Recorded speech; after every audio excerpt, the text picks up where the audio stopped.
सब लोग पूछ रहे हैं कि मैडम अब क्या नया है। तो नया ये है कि अगर आप थक गए हैं, अग्नि से खबर पढ़ते पढ़ते देखते देखते आग से ये जला वो जला, घर जला, फैक्ट्री जली, गाड़ी जली, इंसान जला, सब कुछ जल के भस्म हो गया, तो अब सुनिए, अब हानि होगी पानी से। 10 जून के बाद जो लेटेस्ट न्यूज़ मैं आपको ये बता रही हूँ कि अब शुरू होगा पानी का तांडव। अग्नि का चलता रहेगा लेकिन पानी का शुरू हो जाएगा आफ्टर 10th जून। जब आप घर से निकलेंगे कार से तो पानी में आपकी कार डूब जाएगी और आप अंदर ही मर जाएंगे। आपको याद है वो सुनामी जो आया था मुंबई में? मैं तब मुंबई में थी 2005 में। उसी तरह की बहुत सारी मौतें अब पानी से होने वाली हैं, तो अपने आप को बचा के रखें। अभी अगर आपको पता है कि YouTube पे मैं ऋग्वेद पढ़ रही हूँ, उसमें बताया गया है जो पानी के देवता हैं, वरुण देवता, उनको पूरा अधिकार है आपके कर्मों का साक्षी बनने का, और अगर आपसे कोई गलत कर्म हुआ है तो उसका फल देने का, यानी पनिश करने का। तो अब पानी आपको पनिश करेगा। हम 5 तत्वों से बने हुए, और इन 5 तत्वों से जब हम खिलवाड़ करते हैं तो वही 5 तत्व हमको सजा देते हैं। अग्नि में जब आप हवन करते हैं तो उससे आशीर्वाद मिलता है, क्योंकि अग्नि आपका परम मित्र है। लेकिन जब आप दुष्कर्म करते हैं तो वही अग्नि आपको भस्म करने की ताकत रखती है। हम 5 तत्वों से बने हैं।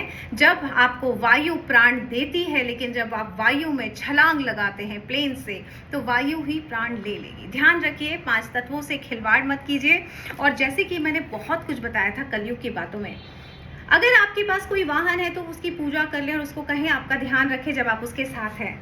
ये सब मैंने कलयुग की बातों में बताया था। मैंने बताया था महामारी आएगी, मैंने बताया था कि बहुत सारे एक्सीडेंट होंगे, मैंने बताया था। क्यों बताया था?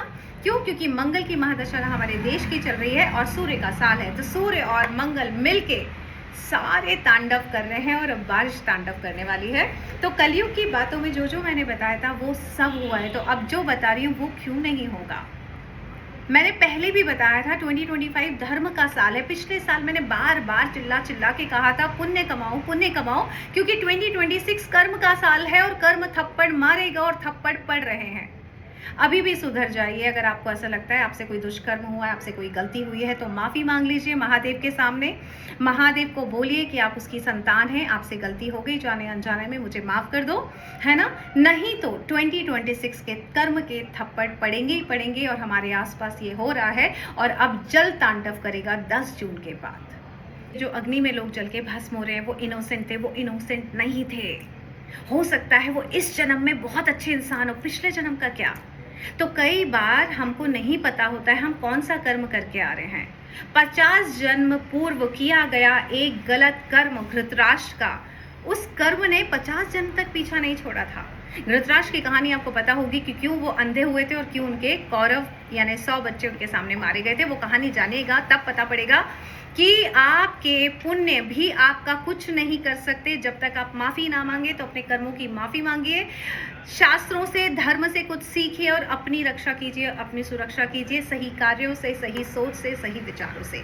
और अगर पुनर्जन्म नहीं पता है तो बताते हैं कि इस जन्म में नहीं, अगर आपकी पिछले जन्म में आपसे कोई दोष हुआ है, कोई दुष्कर्म हुआ है, उसकी किस तरह से आप माफ़ी मांग के अपने इस जन्म को सुधार सकते हैं। क्योंकि पुण्य अगर आप कमाएंगे, किसी ने मुझसे ये सवाल किया था कि माला जप रहे हैं तो फल मिलेगा।